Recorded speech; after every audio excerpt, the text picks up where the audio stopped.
ওই চাদরটা বিক্রি করা হবে।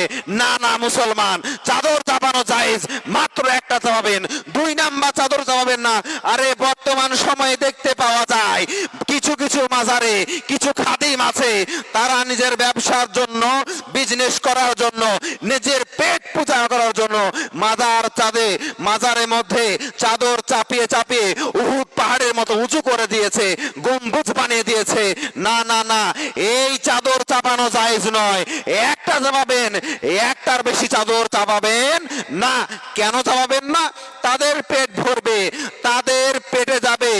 আজকে দেখুন, আজকে আমরা বাতিল ফিরকার সঙ্গে লড়াই করছি, বাতিল ফিরকার সঙ্গে যুদ্ধ করছি আপনাদের জন্য। কিসের জন্য মাজারে আপনি চাদর অতগুলো চাপাবেন? আরে চাদরের প্রয়োজন একটা চাপান, 2 নাম্বার চাপাবেন না। 2 নাম্বার চাপালে ওটা বিক্রি করে দেওয়া হবে মুসলমান।